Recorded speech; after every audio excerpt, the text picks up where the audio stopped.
주요 코인 10개를 넣고 한 번 거래할 때마다 오가는 돈이 평균 얼마인지 재봤는데요. 그중 1위가 리플이었습니다. 그것도 아슬아슬한 1위가 아니에요. 이 비트코인의 무려 6배가 넘어가고요. 이더리움하고는 26배가 차이 납니다. 한 번 거래에 평균 1억 2천만 원이 넘어갑니다. 리플 한 개 값은 이더리움보다 한참 저렴한데요. 어떻게 이런 숫자가 나올 수가 있는 건지, 게다가 이 숫자가 나온 시점이 정말 묘합니다. 요즘에 코인 시장 같은 경우는 돈이 안 돌아간다, 이런 얘기가 계속해서 나오고 있죠. 거래량이 바짝 줄었다, 시장에 들어오는 돈들이 최저 수준이다, 실제로 그런 진단들이 방금 또 하나 나왔습니다. 시장 전체는 이렇게 조용한데 유독 리플만 한 건에 옮기는 돈이 압도적으로 크다라는 거예요.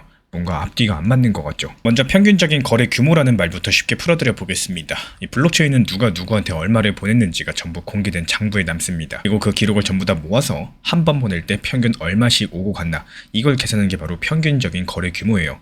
이 값이 작으면 소액 거래가 많다는 뜻이고요. 값이 크면은 큰 돈이 오간다는 뜻이겠죠.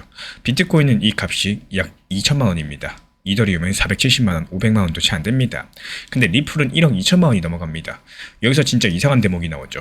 스테이블 코인이라고 들어보셨을 텐데, 이 값이 1달러에 딱 고정되어 있는 디지털 달러 같은 코인입니다. 테더나 USDC 같은 것들이요. 이런 코인은 애초에 돈을 옮기라고 만든 겁니다. 그래서 보통은 이 코인들이 한 방에 옮기는 금액이 제일 클 거라고 생각하죠. 근데 리플의 한 건당 평균이 이 디지털 달러들보다도 큽니다. 돈 보내라고 만든 코인보다 리플로 보내는 한 건이 더 크다라는 거예요. 한 건당 금액이 이만큼 크다라는 거는 리플 장부가 개미들 소액 매매용으로 쓰이는 게 아니란 뜻입니다. 이 몇만원, 몇십만원 이렇게 사고 파는 곳이라면 평균이 이렇게까지 클 수가 없겠죠. 평균을 여기까지 끌어올리려면 큰 돈을 옮기는 쪽이 있어야 됩니다. 그러니까 회사나 기관들이 리플 장부 위에서 큰 자금을 주고받고 있다고 보는 게 더 자연스럽겠죠. 이 짐작을 뒷받침하는 숫자가 바로 몇 개 더 있습니다. 리플 장부 안에서 오고 가는 디지털 달러 거래의 94%가 RLUSD라는 코인인데요. 이게 뭐냐면요, 리플이 자기가 직접 만든 디지털 달러입니다. 남이 만든 게 아니라 리플이 결제용으로 내놓은 코인이 그 장부의 디지털 달러 거래를 거의 다 차지하고 있다는 거죠. 그리고 여기에 더해서 리플 장부 위에 올라온 실물 연계 자산이라는 게 있어요. 채권이나 펀드처럼 현실에 실제로 존재하는 자산들을 디지털로 바꿔가지고 장부에 올려놓는 걸 뜻하고, 그 규모가 약 6조 2천억 원까지도 커졌습니다. 그리고 최근 한 달 동안 이 장부에서 디지털 달러로 오고 간 돈만 6조 원이 넘어가는데, 그게 한 달 사이 10.8% 늘어났고, 시장이 이렇게 조용한데도 이쪽은 오히려 늘어나고 있다는 거예요. 근데 바로 여기서부터 아까 잠깐 미뤄뒀던 그 반대편 소식이 등장하는데요. 글래스 노드라는 분석회사가 최근에 이런 진단을 내놨어요. 지금 코인 시장에 돈이 잘 안 들어오는 진짜 이유가 미국 국채 금리 때문이라는 겁니다. 국채 금리가 올라가니까 코인으로 굴려서 어떤 수익보다 그냥 국채에 넣어두는 게 더 나아졌다는 거고, 그러니까 코인 사고 팔던 돈이 빠지게 되면서 현물 거래량이 확 줄어들었고요. 거래소로 들어온 돈들도 최저로 떨어졌다. 비트코인도 약 9,800만 원 근처를 좀처럼 넘어서지 못하고 있는데, 그 가격이 최근에 매수한 사람들이 겨우 본전되는 자리라서 그 위로 올라가기 어렵다는 겁니다. 결국에 이번 하락장이 역대급으로 하락폭은 작겠지만 아직 끝난 게 아니고, 이 돈이 돌고 있는 환경이 나아지기 전에는 크게 반등하기 어렵다, 이런 얘기였습니다. 제 생각에 이 두 가지 소식은 얼핏 정반대로 보입니다. 하나는 시장에 돈이 안 돈다는 나쁜 소식이고요. 하나는 리플 거래 규모가 1위라는 좋은 소식입니다. 근데 지금 빠져나가는 돈이 어떤지를 보면은 이 두 가지는 사실 같은 얘기입니다. 글래스노드가 말한 지금 빠져나가는 돈은 짧게 사고 팔아서 차익 남기려던 이 투기성 자금들입니다. 금리가 오르니까 재미가 없어져서 나간 거예요. 근데 리플 장부에서 큰 돈을 옮기던 쪽에서는 시세 차익을 노리고 들어온 게 아니라서 실제로 돈을 보내려고 쓰는 것이죠. 회사끼리 결제하고 자산 정산하고 이런 것들은 금리가 조금 오르내린다고 갑자기 멈추는 게 아닙니다. 그래서 투기성 자금이 빠질수록 리플 장부에는 이 큰 자금의 성격이 오히려 더 또렷하게 드러난다는 거고, 시장 전체가 조용할 때 오히려 리플이 무슨 용도로 쓰이는 코인인지 이게 더 선명하게 보인다는 거예요. 이 거래 규모 1이라는 숫자는요, 시장이 뜨거워서 나온 게 아니라 오히려 식었기 때문에 도드라진 숫자입니다. 그래서 제가 보는 가장 그럴듯한 그림은 바로 이겁니다. 리플이 시세로 오르내리는 것과는 별개로서 큰 돈을 옮기는 데 쓰이는 흐름들, 당분간 이어진다거나 더 굳어질 가능성이 높다라고 봐요. 또 그렇게 보는 근거는 세 가지입니다. 먼저 그 장부의 디지털 달러 거래 94%를 리플이 직접 만든 코인이 차지하고 있다는 것은 결제용으로 진짜 쓰이고 있다는 증거겠고, 두 번째로 시장에 이렇게 돈이 줄어든 상황에서도 한 건당 금액이 비트코인의 6배라는 거, 그 이용자가 개미가 아니라는 뜻이겠죠. 세 번째로 현실 자산을 디지털로 올린 규모까지 늘고 있다는 것은 진짜 가치가 그 장부 위에서 정산되고 있다는 얘기입니다. 그래서 리플은 지금 주요 코인 중에 한번 거래할 때 오가는 돈이 가장 크고요. 그건 개미가 아니라 큰 자금이 이 장부를 쓰고 있다는 신호겠죠. 시장 전체에서 돈이 빠지는 지금들, 오히려 그 큰 자금의 성격이 더 또렷하게 드러난 거고요.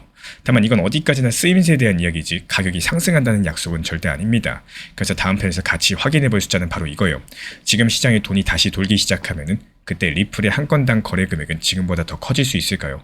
아니면 소액 투기가 돌아오면서 오히려 작아질까요? 우리 구독자분들 생각은 어느 쪽인지 댓글로 남겨주시고 이 다음 영상에서 그 숫자들 직접 들고 와서 오늘 이야기가 맞았는지 같이 확인해 보도록 하겠습니다.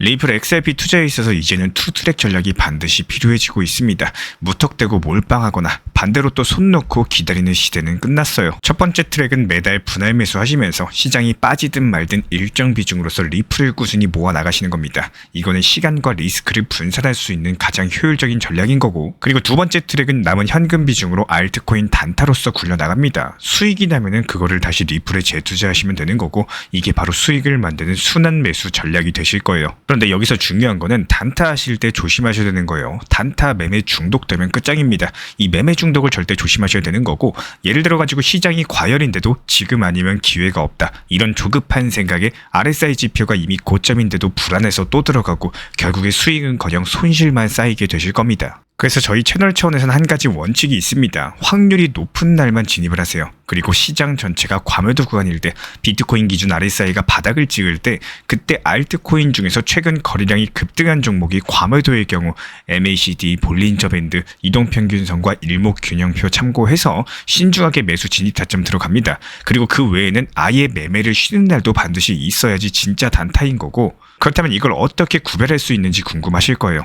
여기서 챗 GPT가 등장을 합니다. 저희는 챗 GPT를 단순한 도구로 쓰지 않습니다. GPT한테 오늘 확률 높은 진입 타이밍이냐 이렇게 물어볼 수 있게 맞춤 프롬프트를 사용을 하는데요. 그리고 그 결과에 저의 실전 매매 노하우 30%를 덧붙여가지고 GPT 시그널을 보완합니다. 어떻게 하는지 궁금하신 분들 GPT 검색력과 활용 전략을 이용해가지고 이 두 가지를 한 방에 알려드리고 있습니다. 현재 보이시는 번호로서 리플 단타라고 문자 남겨주세요. 지금 이 영상 보신 분들에게만 오픈합니다. 그냥 GPT 쓰는 법이 아니라 투자로 연결되는 GPT 사용법 지금 바로 알려드리도록 하겠습니다. 제가 안내해드리고 있는 코인 신사 채널 멤버십 전용방에 대해서 짧게 설명드려 보도록 하겠습니다. 리플, 암호화폐 시장에 대한 중요한 이슈, 그리고 브리핑이나 시장의 흐름에 대한 전문적인 분석 내용 설명과 함께 차트상의 기술적 분석, 온체인 지표와 투자 심리에 대한 내용들을 같이 안내 도움드리고 있고, 가장 중요한 투자 심리를 컨트롤하기 위해서 포트폴리오의 구성에 대한 노하우, 투자 심리 컨트롤에 대한 내용도 같이 안내드리고 있습니다. 코인 신사 스터디 멤버십 가입하신 분들께서는 아래 번호 혹은 신청 링크 통해서 남겨주시면 제가 연락드리고 있고, 안내 설명과 함께 신사 채널 리플 전용 멤버십방에도 입장 안내 설명드리고 있습니다.